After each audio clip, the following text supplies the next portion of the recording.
painting you, Graham? Good. I've had a very rough day. I've had non-stop messages, calls, WhatsApps, posting online. Everyone is upset with me because the challenge is late. Oh dear, you want to get involved, but you've done a very good job. Thank you. Yeah. So you and I have been chatting for a while, and we've discussed the watercolor challenge, and we're going to be doing portraits of children. Is that correct? No, not portraits. I would like to challenge people to paint what I love to paint the most. I'd love to challenge you to paint children, and it can be any children, your own children. We all have great photos of our children and grandchildren. So something nice that really grabs you, that like to paint. And, you know, I've heard it say that people shouldn't paint children, but that's just because they don't want you to have that cute factor. They want you to think to do a really good painting because of its merit. But I disagree. I think that children are symbols of our future. They're symbols of joy, love, everything that's good. And I love to paint children. They are so in the moment, you know, the way they don't worry like you and I do about, I must still do this, I have to do that, tomorrow I must do that, and all the rest of it. They just get involved with and play, you know, it's so beautiful. Yes. So I'd like us to just paint children in watercolor. And the only tip that I'm going to give you right from the start is to work on clean paper. Don't put your hands on the paper before you paint, because then it creates wax resist. Because yes. We have oil on our fingers, and then that makes it very difficult for the paint to adhere there, okay? Then it becomes a bit like a wash.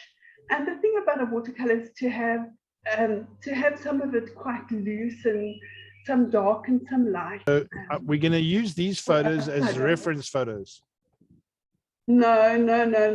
They must use their own photographs, their own children, their own the things that they would like to paint. Each one paint your own child or picture that you have of children. So just children. I have 4 grandchildren, so I've got lovely, there are all 4 of them. I've got lovely subjects to paint.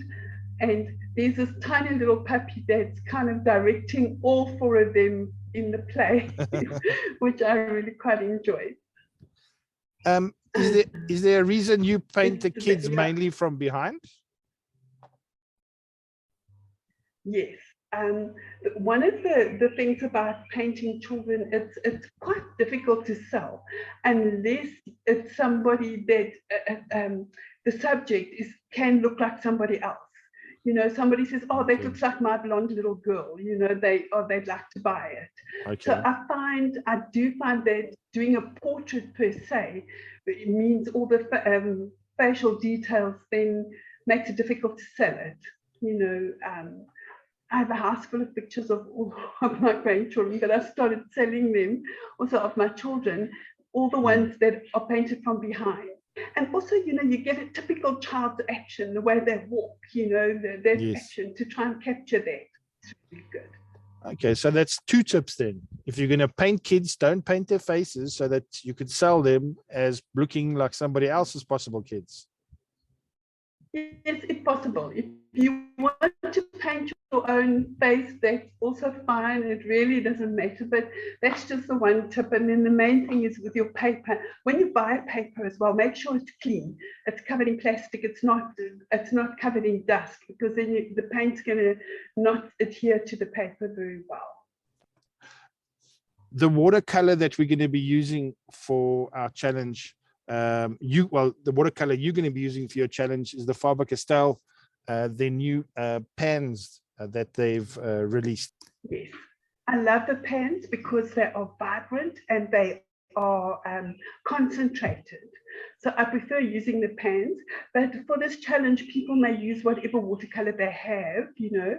I really do recommend this Faber-Castell one because it's so vibrant and strong. That's what I actually used for all those other children's paintings that you showed now. Okay. This is really a worthwhile, and it's very reasonable. You know, when I used to use exclusively Winsor & Newton paints long ago, because I was told that was the best, it isn't necessarily, but those, I mean, one little pan, a small, a half pan of yellow, cadmium yellow, cost me 420 Rand. Yeah, I've put together, so as I said in the interview on the weekend, I put together a package with 300-gram watercolor papers, 4 paint brushes. You can make your choice of them, and then some canvases as well. So yeah, I'm gonna make the header now and edit this video and try and get everything on so that people can, all our fans can jump straight away onto it and have a look at it and get painting, because I think we've caused a bit of excitement, and it's actually quite flattering that people have been on my case as well. At least it shows that people want to get this done. Everyone's like, where's it, what's happening? So apologies to everybody. This is not my full-time thing. Obviously run Art Canvas Factory as well, plus I got my own kids and family to look after. So we're on it. Sorry for the delay, and let's get cracking with this next challenge. Ina, you've been doing a time-lapse tutorial, which you and I will do more this week, so we can try and have a video out on the weekend for everybody with some more tips and that. Yes, okay. I'm very technologically challenged, but my husband devised this really amazing technical thing. He put a chair, an upside down chair on top of my table and secured it with bricks, and then we hang my phone from the end of that to video what I'm doing.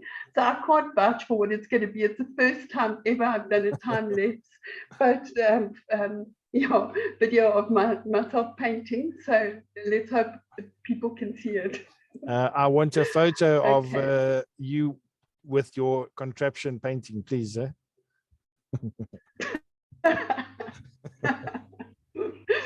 Oh dear. Okay. Cool. Thank you for the chat. I'm going to get the video on, and we'll speak in the week. Thank you so much, Ina. Okay. Okay, pleasure. Bye. Thank you.